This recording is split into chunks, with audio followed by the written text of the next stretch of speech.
Hello and welcome to बवाल banking classes. आज हम लोग GIB paper 1 module D unit 17 का पार्ट 3 करेंगे, यानी हम रीड्स और इनविट्स को डिस्कस कर रहे हैं। लास्ट वीडियो में हम लोग टाइप्स ऑफ रीड्स और वो सब डिस्कस कर चुके थे। आज हम लोग टैक्सेशन से शुरू करेंगे, ठीक है, कि क्या क्या टैक्सेशन गाइडलाइंस हैं रीड्स के इन्वेस्टर्स के लिए। जो डिविडेंड्स होता है वो बेसिकली जो भी टैक्सेशन उस पर होता है वो कैसे होता है, इन्वेस्टर्स के हाथ में आने के बाद वो टैक्सेबल है। मतलब कि जो भी टैक्स स्लैब, आप सपोज इन्वेस्टर्स ने साल भर में 10 लाख रुपए अर्न किए, फिर रीड्स के थ्रू उन्होंने 1 लाख रुपए और अर्न किया, तो उनकी टैक्सेबल इनकम कितनी मानी जाएगी? 11 लाख मानी जाएगी, ठीक है। तो अकॉर्डिंगली वो टैक्स स्लैब के हिसाब से पेमेंट करेंगे। टैक्सेशन ऑन कैपिटल गेन्स कैसे रहेगा? अगर 1 साल से कम के लिए वो अपना रीड रख रहे हैं तो 15% कैपिटल गेन माना जाएगा, और लॉन्ग टर्म कैपिटल गेन मतलब अगर 1 साल से ज्यादा के लिए रख रहे हैं तो उसको 10% के माना जाएगा इन एक्सेस ऑफ 1 लाख, ठीक है। रेगुलेटरी गाइडलाइंस जो रीड्स की होती हैं वो सेबी द्वारा गवर्न होती हैं। स्ट्रक्चर क्या होता है इन्वेस्टमेंट ट्रस्ट का, या हम लोग पहले पढ़ चुके हैं कि स्पॉन्सर जो है, मतलब जो इन्वेस्टर, जो मेन कंपनी है जिसने रीट बनाया है, वो 25% उसका रहेगा टोटल। कब के लिए? कम से कम 3 साल के लिए। यदि अगर गवर्नमेंट 38 अलाउ करती है तो 3 साल से कम के लिए होता है, वरना कंपलसरी 3 साल के लिए कम से कम उसे अपना हिस्सा मेंटेन करना है। जो 80% जो भी इन्वेस्टमेंट आएगा वो रेवेन्यू जनरेटिंग प्रोजेक्ट और कंप्लीटेड प्रोजेक्ट्स में इन्वेस्ट किया जाएगा। ये नहीं सारा पैसा आपने अगर 1 करोड़ रुपए इकट्ठा किया इन्वेस्टर से, तो ये नहीं आपने नए प्रोजेक्ट्स में लगा दी। जो कंप्लीटेड प्रोजेक्ट्स हैं और जो रेवेन्यू जनरेट यानी जो किराए पे उठाए जा सकते हैं, उस तरह की चीजों में ही इन्वेस्ट किया जाएगा। जो मैक्सिमम 10% जो है उसका, वो सिर्फ जा सकता है अंडर कंस्ट्रक्शन प्रोजेक्ट्स। भाई अंडर कंस्ट्रक्शन कभी फंस सकते हैं ना, तो पैसा आपका फंस सकता है। तो इसलिए गाइडलाइंस है सेबी की कि मैक्स टू मैक्स 10% ही अंडर कंस्ट्रक्शन प्रोजेक्ट्स में इन्वेस्ट किया जाएगा। जो इन्वेस्टमेंट ट्रस्ट है वो असेट्स को होल्ड करेंगे या तो डायरेक्टली या फिर स्पेशल पर्पस व्हीकल के द्वारा। अगर स्पेशल पर्पस व्हीकल होता है तो उस केस में 50% इक्विटी मैक्स टू मैक्स से ज्यादा होना चाहिए उसके पास। स्पेशल पर्पस व्हीकल को किसी भी हाल में जो 80% एसेट्स हैं वो डायरेक्टली इन प्रॉपर्टी से मैनेज करने हैं, और उन्हें अन्य स्पेशल पर्पस व्हीकल में इन्वेस्ट नहीं करना है। एसपीवीज जो हैं वो किसी ऐसी एक्टिविटी में इन्वॉल्व नहीं होंगे जो कि अंडरलाइंग प्रोजेक्ट्स को डील नहीं करते हैं। ये नहीं कि वो इन्वेस्टमेंट इंफ्रास्ट्रक्चर के अलावा और चीज़ों में डील नहीं कर सकते हैं एसपीवीज जो बनेंगे इस केस में। एसपीवी का मतलब ही है स्पेशल पर्पस व्हीकल, तो जिस पर्पस से बन रहे हैं उसी पर्पस को चलाएंगे, ठीक है। ट्रांसपेरेंसी इंश्योर करने के लिए कहा गया, मतलब कि टाइमली कंप्लायंस, रिपोर्टिंग, डिस्क्लोजर, इन सारी रिक्वायरमेंट्स को फुलफिल करना होगा ट्रस्ट को। एक इंडिपेंडेंट वैल्यूअर के द्वारा फुल वैल्यूएशन भी साल में कम से कम 1 बार कराई जाएगी, ठीक है। ये नहीं कि जंगल में आपने एक बना दिया रिसोर्ट और बोल रहे बड़ा महंगा, नहीं, आपको वैल्यूएशन निकलवानी पड़ेगी। वो कौन? इंडिपेंडेंट वैल्यूअर करेगा हर साल 1 बार, मिनिमम 1 बार एटलीस्ट। डिस्ट्रीब्यूशन रिक्वायरमेंट्स क्या है? कम से कम जो भी कैश फ्लो होगा, जो भी प्रॉफिट जनरेट होगा, कम से कम उसका 90% इनको अपने इन्वेस्टर्स को रिटर्न करना है, ठीक है। यदि कोई भी इन्वेस्टमेंट, कोई भी चीज़ बेची जाती है तो उसका भी इन्हें पैसा देना। हालांकि अगर उससे कोई नई चीज़ खरीद ली गई है तो फिर वो पैसा देने की इनको जरूरत नहीं है, क्योंकि वो री इन्वेस्ट हो गया है। लेवरेज रिस्ट्रिक्शंस किस तरीके से हैं? जो भी चीज़ें एग्रीगेटली कंसिडर्ड बोरोइंग और डिफर्ड पेमेंट हो, मतलब कि कैश फ्लो का हो, चाहे जो पैसा डिफर्ड पेमेंट मतलब कि जो पैसा अभी है, जो पैसा बाद में, डिफर्ड मतलब इंस्टॉलमेंट समझ लीजिए, उस तरह कुछ भी है, तो वो किसी भी हाल में 49% से ज्यादा नहीं होना चाहिए। मतलब कि ये नहीं कि बहुत उधार हो गया आपके ऊपर, तो जो बोरोइंग है वो 49% से ज्यादा नहीं होने चाहिए टोटल वैल्यू की, ठीक है। जो एग्रीगेट कंसोलिडेटेड बोरोइंग है, डिफर्ड पेमेंट है, वो अगर 25% से ज्यादा हो जाता है, मैक्सिमम है 49%, ठीक है, लेकिन मान 25% से भी ज्यादा अगर हो रहा है तो आपको एक क्रेडिट रेटिंग एजेंसी के थ्रू रीट की रेटिंग करवानी पड़ेगी कि अब भाई इसमें वैल्यू बची भी है कि ये फर्जी ही चला जा रहा है, ठीक है। मतलब सीआरए का हेल्प लेनी पड़ेगी। इन्वेस्टमेंट रेगुलेशंस क्या क्या हैं? रीट्स में लिक्विडिटी को इंप्रूव करने के लिए इसकी लिस्टिंग अगर आप सेबी में करना चाहते हैं तो वो भी हो सकता है। साथ ही साथ इसकी वैल्यू को कम किया गया। जो पहले 1 करोड़ रुपए था मिनिमम इन्वेस्टमेंट साइज, वो अब 50,000 का, वो सॉरी 15,000 कर दिया गया है। पहले मिनिमम जो यूनिट और 1 यूनिट कर दिया, मतलब अब आप चाहें तो आप सिर्फ 15,000 की 1 यूनिट भी खरीद सकते हैं। पहले क्या था? मिनिमम यूनिट साइज जो था वो था 50,000 रुपए, मतलब मिनिमम जो कॉस्ट थी वो 50,000 रुपए थी, और कम से कम 200 यूनिट परचेज करनी होती थी। ये अर्लियर गाइडलाइन थी। तभी 200 इंटू 50,000 तो कितना हो गया? 1 करोड़ रुपए इन्वेस्टमेंट हो गया। आज की डेट में केवल 15,000 में भी आप इन्वेस्ट कर सकते हो। इसके बाद हम डिस्कस करेंगे अब जो इस वीडियो में, वो होगा इंफ्रास्ट्रक्चर इन्वेस्टमेंट ट्रस्ट। सब कुछ रीट की तरह है, बस फर्क सिर्फ ये है कि यहाँ पर जो भी इन्वेस्टमेंट होगा वो इंफ्रास्ट्रक्चर प्रोजेक्ट्स में इन्वेस्टमेंट होगा, ठीक है। Also I request to please subscribe to our YouTube channel, that is Bawaal banking classes. InvITs क्या होते हैं? देखिए, इंडिया ने ये कहा है कि 2040 तक इनको 4.5 ट्रिलियन यूएस डॉलर चाहिए इंफ्रास्ट्रक्चर में इन्वेस्ट करने के लिए। इसके लिए प्रधानमंत्री भी कई बार बोल चुके हैं।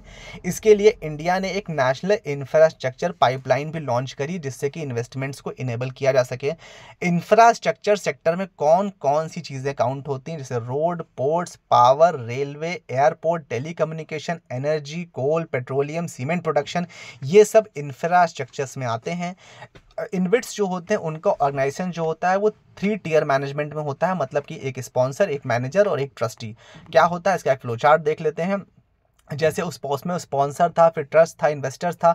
इसमें देखिए, सबसे पहले स्पॉन्सर है जो इन्विट सेटअप करेंगे, लॉक इन का इंस्ट्रक्शंस होगा, मतलब 3 साल वाली कंडीशन होगी।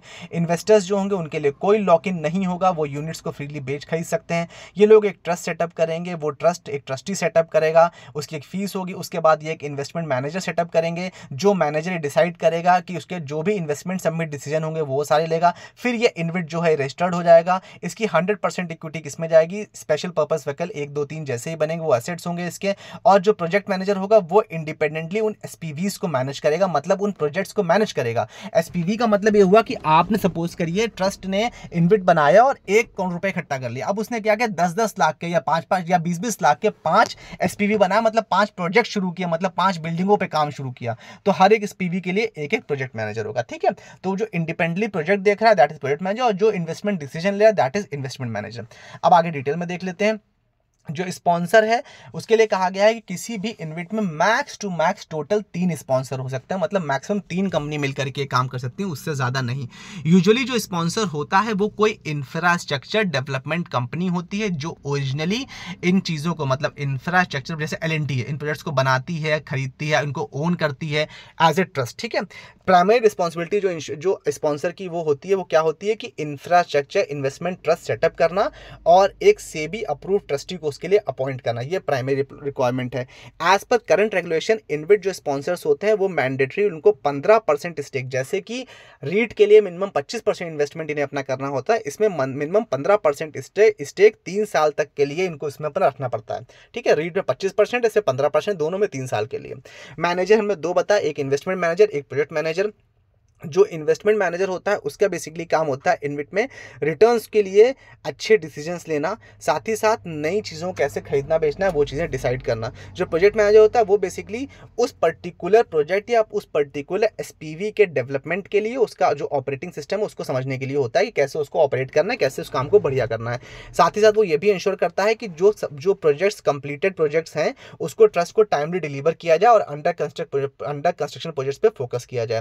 जो ट्रस्टी होते हैं वो सेबी अप्रूव ट्रस्टीज होते हैं, जिनका एक प्रॉपर ट्रैक रिकॉर्ड रहता है। इनकी क्या रिस्पॉन्सिबिलिटीज होती है? इनका काम होता है इन्विट्स के एसेट्स को होल्ड करना और जो इन्वेस्टर्स हैं उनके इंश्योरेंस, उनके ट्रस्ट को या उनके क्या बोलेंगे हितों को किसकी रक्षा करना, मतलब उनके फायदे के बारे में सोचना। साथ ही साथ जो भी डिविडेंड है वो यूनिट होल्डर्स को टाइमली रिटर्न करना, मतलब जो फायदा हो रहा है वो इन्वेस्टर्स को वापस देना। कितने प्रकार के इन्विट्स होते हैं? 5। जैसे रीट्स 5 प्रकार के होते हैं तो इन्विट्स भी 5 प्रकार के होते हैं। पहला है एनर्जी, जैसे कि पावर जनरेशन डिस्ट्रीब्यूशन। दूसरा है ट्रांसपोर्ट या लॉजिस्टिक्स, यानी रोड या हाईवे संबंधित। फिर एक कम्युनिकेशन, जैसे कि optical fibre network, telecom towers, ये सारा काम। फिर सोशल और कमर्शियल इंफ्रास्ट्रक्चर, जैसे कि पार्क वगैरह बनाना। उसके बाद वाटर एंड सैनिटेशन, जैसे कि इरीगेशन आदि कार्य। ये सारी चीज़ें किसमें आ गई? इंफ्रास्ट्रक्चर इन्वेस्टमेंट ट्रस्ट के अंतर्गत आ गया, ठीक है। लिस्टिंग के हिसाब से 2 प्रकार की कैटेगरी में किया गया है इनको इन्विट्स को। एक है पब्लिक लिस्टेड इन्विट्स और दूसरा है प्राइवेटली हेल्ड इन्विट्स। नाम से क्लियर है, पब्लिक लिस्टेड का मतलब है ऐसे इंफ्रास्ट्रक्चर इन्वेस्टमेंट ट्रस्ट जो कि ट्रेडिंग पर्पस से स्टॉक एक्सचेंज पर लिस्ट किए जाते हैं, पब्लिकली लिस्ट किए जाते हैं। और प्राइवेटली लिस्टेड का और उन्हें स्टॉक्स पर फ्रीली बेचा खरीदा जाता है। प्राइवेटली हेल्ड का मतलब क्या है? पूरा इन्विट बनाया गया, स्पॉन्सर आया, स्पॉन्सर ने आरबीआई के थ्रू ट्रस्ट बनाया, ट्रस्ट में एक ट्रस्टी रखा, इन्वेस्टमेंट मैनेजर रखा और उसके बाद इन्वेस्टमेंट लिया और उसके बाद जब वो इन्विट बन गया तो उसकी यूनिट्स को प्राइवेटली बेचा। मतलब मान लीजिए उसको पता था भैया ये एचएनआईज हैं, ये बड़े बड़े आदमी हैं, बड़े बड़े कंपनीज हैं, बड़े बड़े बैंक हैं, इनके पास गया और कहा भैया हमसे ले लो इन्विट्स, ठीक है। तो उन्होंने इन्विट्स खरीद लिए इससे, तो वो क्या हो गया? प्राइवेटली हो गया, मतलब कि शेयर होल्डिंग, मतलब उसका शेयर मार्केट से कोई मतलब नहीं है। सेबी गाइडलाइंस के हिसाब से कम से कम 80% इन्वेट्स का जो फंड आएगा वो किस में जाना चाहिए, और जनरेटिंग और मतलब ऑपरेशनल इनकम जनरेट करना चाहिए, मतलब कि वो सही जगह इन्वेस्ट होना चाहिए जहां से ऑपरेशनल इनकम जनरेट हो सके। और जो भी फायदा होगा, जैसे रीट्स में था कि 90% फायदा आपको एज ए डिविडेंड वापस कर देना है, इसमें भी कम से कम 90% फायदा आपको वापस कर देना है। इन्वेट्स के क्या एडवांटेज डिसएडवांटेज है ये हम लोग नेक्स्ट वीडियो में पढ़ेंगे। Thank you so much for your valuable time. Do like share subscribe and give us a genuine feedback.